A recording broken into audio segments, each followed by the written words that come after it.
Hi, third grade. We're ready for another chapter of James and the Giant Peach. We just finished chapter 16, and the peach went up and over the cliff, fell down into the water and sank, but then popped back up, and now it's floating in the ocean. Chapter 17. At this moment, the scene inside the peach itself was one of indescribable chaos.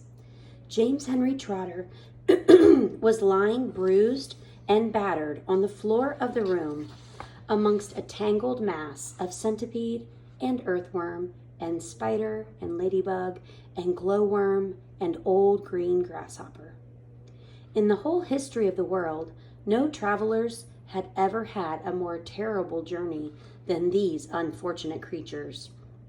It had started out well, with much laughing and shouting, and for those first few seconds, as the peach had begun to roll slowly forward, nobody had minded being tumbled about a little bit. And when it went bump, and the centipede had shouted, "That was Aunt Sponge!" and then bump again, and "That was Aunt Spiker!" there had been a tremendous burst of cheering all around. But as soon as the peach rolled out of the garden and began to go down the steep hill, rushing and plunging and bounding madly downward, then the whole thing became a nightmare. James found himself being flung up against the ceiling, then back onto the floor, then sideways against the wall, and then again up onto the ceiling, up and down and back and forth and round and round. And at the same time, all of the other creatures were flying through the air in every direction. And so were the chairs and the sofa, not to mention the 42 boots belonging to the centipede. Everything and all of them were being rattled around like peas inside an enormous rattle that was being rattled by a mad giant who refused to stop. To make it worse, something went wrong with the glowworm's lighting system, and the room was in pitch dark. There were screams and yells and curses and cries of pain, and everything kept going round and round. And once James made a frantic grab at some thick bars sticking out from the wall, only to find that they were actually a couple of centipede's legs. "Let go, you idiot!" shouted the centipede, kicking himself free. And James was promptly flung across the room into the old green grasshopper's spiny lap. Twice he got tangled up in Miss Spider's legs. A horrid business. And toward the end, the poor earthworm, who was cracking himself like a whip every time he flew through the air from one side of the room to the other, coiled himself around James's body in a panic and refused to unwind. Oh, it was a frantic and terrible trip. But it was all over now, and the room was suddenly very still and quiet. Everybody was beginning slowly and painfully to disentangle themselves from everybody else. "Let's have some light!" shouted the centipede. "Yes," they all cried. "Light! Give us some light!" "I'm trying," answered the poor glowworm. "I'm doing my best. Please be patient." They all waited in silence.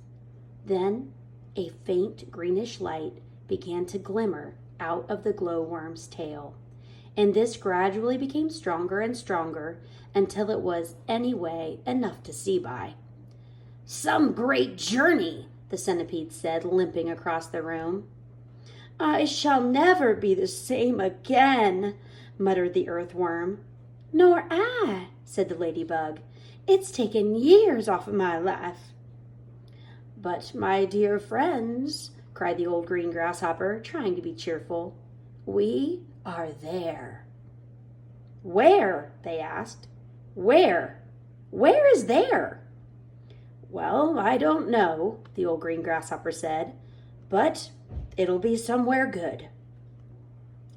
"We are probably at the bottom of a coal mine," the earthworm said gloomily. "We certainly went down and down and down very suddenly at that last moment. I felt it in my stomach. I still feel it." "Perhaps we are in the middle of a beautiful country full of songs and music, the old green grasshopper said. Or near the seashore, said James eagerly, with lots of other children down on the sand for me to play with. Pardon me, murmured the ladybug, turning a trifle pale. But am I wrong in thinking that we seem to be bobbing up and down? Bobbing up and down, they cried. What on earth do you mean? Oh, you're still giddy from the journey, the old green grasshopper told her. You'll get over it in a minute. Is everybody ready to go upstairs now and take a look around? Yes, yes, they chorused. Come on, let's go. I refuse to show myself out of doors in my bare feet, the centipede said. I have to get my boots on first. Oh, for heaven's sakes, let's not go through all of that nonsense again, the earthworm said. Let's all lend Centipede a hand and get it over with, the ladybug said. Come on. So they did. Well, all except Miss Spider, who set about weaving a long rope ladder that would reach from the floor up to the hole in the ceiling. The old green grasshopper had wisely said that they must not risk going out of the side entrance when they didn't know where they were. But they must first all go up onto the top of the peach and have a look around. So half an hour later, when the rope ladder had been finished and hung, and the 42nd boot had been laced neatly onto the centipede's 42nd foot, they were all ready to go out.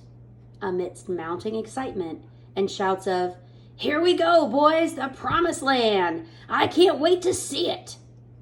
The whole company climbed up the ladder one by one and disappeared into a dark, soggy tunnel in the ceiling that went up steeply, almost vertically, to the top.